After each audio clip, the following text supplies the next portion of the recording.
I don't know about you, but I'm always fascinated by old-fashioned gardening techniques, especially when they're as good as or even better than what we use today. Today I'm going to reveal how tomato farms started tomato plants back in the 1960s. And why should we even care? Because it's literally the easiest way of sowing tomato seeds and starting tomato seedlings that you ever heard of. Hi, I'm Valerie and welcome back to Now Gardening. Today I'm going to go through three things. I'm going to tell you, one, exactly what they did back in those tomato farms in the 1960s. Two, I'm going to show you the tomatoes that I started using that method. And three, I'm going to talk about why it's still a valid alternative for many growers today. Now I know that many of you discovered my channel through my videos on starting seeds indoors or fixing leggy tomato seedlings. Behind me you might notice all of these tomatoes, and these are ones that I started as seeds and then seedlings inside this winter. But here's something you don't know.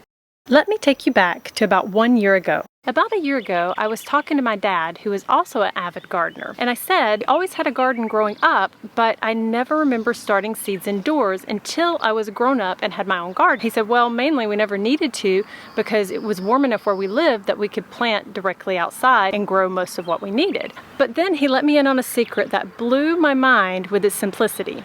Okay, so before I go on and tell you what those tomato farms did in the 1960s and show you mine that I've started this way, let me just explain why this method is still valid even today. This way literally requires zero effort, so it's a great alternative for those of you who just think that starting seeds inside is a huge hassle and not one that you're willing to deal with.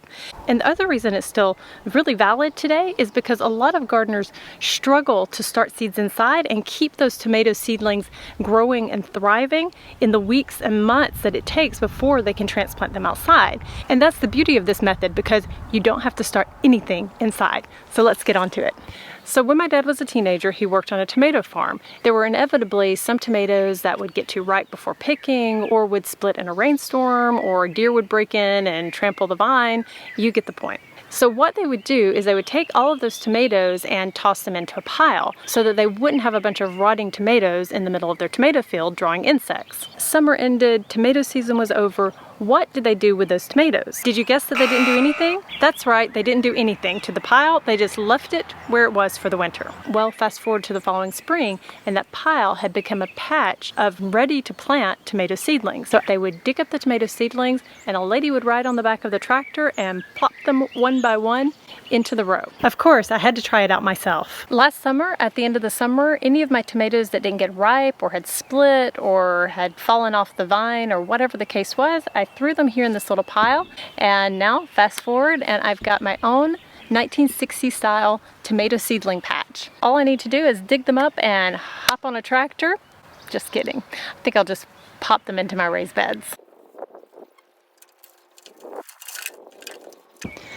So in the end, I actually had a lot more than I thought I did. From that one clump, I got 1, 2, 6 tomato seedlings. And you might be thinking, well, these are smaller than the ones that I started indoors. My climate here in France isn't the same climate in northern Alabama where I grew up.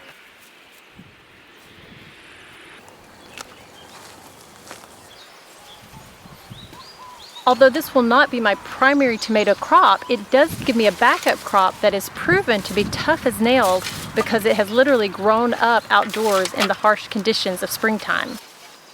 It's literally a zero effort way to start tomatoes if you live in an area that warms up to, let's say, the mid-60s or more by early April. Okay guys, so I think you saw how little effort was actually required to do this, that this did not require months of starting seeds indoors and potting them up and then transplanting them to the garden.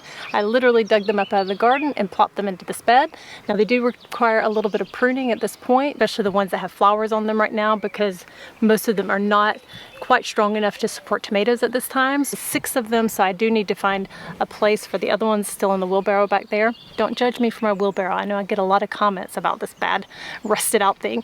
But I will have to take these and find them another home as well, maybe some grow bags. I think this illustrates why this can be a great alternative if you don't want to start tomato seedlings inside in the wintertime, or you're someone who struggles to keep those plants thriving to the point that you can transplant them outside. So I'm super interested to see how many tomatoes these zero effort tomato plants put out over the summer. Of course, they're getting a little bit later start than the ones that I started indoors, but I still think that they have excellent potential. So I hope this has been helpful, and I hope you have a great week in the garden. And speaking of tomatoes that are tough as nails, you might want to check out this video.